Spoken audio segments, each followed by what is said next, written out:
কি গো, আমি কাজে বেরোলাম, সাবধানে থেকো। ওই শোনো না, আমাকে 100টা টাকা দিয়ে যাবে? আচ্ছা ঠিক আছে, দিচ্ছি। এই নাও, আমি আসছি তাহলে।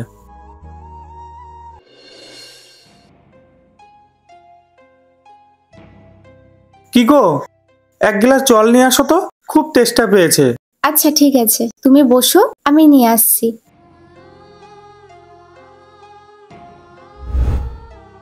এই নাও।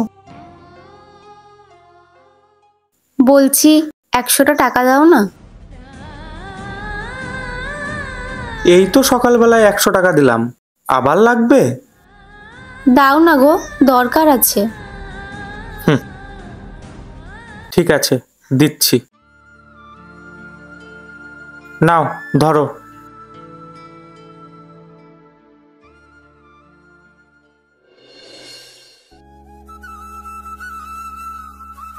কি গো, বেরোচ্ছি তাহলে। ব্যাগে খাবারটা দিয়ে দিয়েছো তো? হ্যাঁ, তোমার খাবারটা আমি তোমার ব্যাগেই দিয়ে দিয়েছি। বলছি শোনো না, 100টা টাকা দাও না, মেকআপের কিছু জিনিস কিনবো। দেখো, প্রত্যেকদিন তোমার বায়নাগুলো একটু বেড়েই চলছে না? তুমি ভুলে যেও না, আমি একটা সামান্য সেলসম্যানের কাজ করি। প্রত্যেকদিন 100 টাকা করে আমি তোমায় কি করে দেব? দাও না গো, ওরকম করছো কেন? পুরা কপাল আমার। নাও ধরো।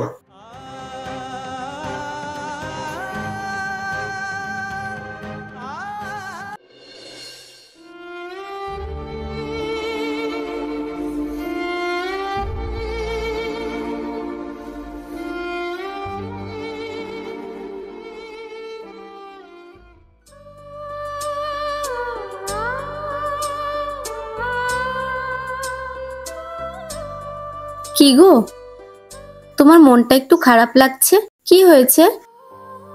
কি হয়েছে? আমাকে কাজ থেকে বাদ দিয়ে দিয়েছে।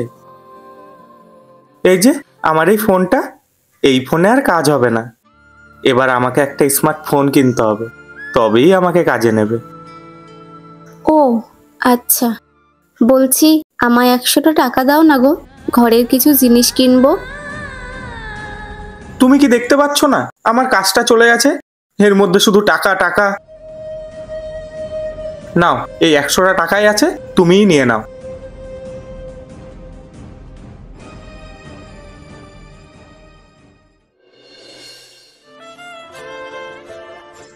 কি গো, এই টাকাগুলো ধরো, এটা দিয়ে তোমার জন্য নতুন একটা ফোন কিনে নিয়ে আসো।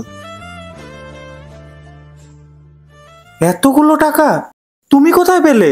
কেন, তুমি তো দিয়েছিলে টাকাগুলো, ভুলে গেলে? আমি আবার তোমায় এতগুলো টাকা কবে দিলাম? কেন, প্রতিদিন তোমার কাছ থেকে যেই 100 টাকা করে নিতাম, সেগুলো আমি খরচ করতাম না, জমিয়ে রাখতাম, যাতে দরকার হলে তোমায় আমি দিতে পারি।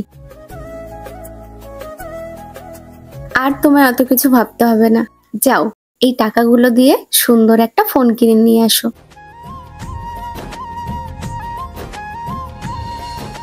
সত্যি, ঘরের বই তো ঘরের আসল লক্ষ্মী, তাই মাঝে মধ্যে বউকে কিছু কিছু করে টাকা দিয়ে রাখা উচিত।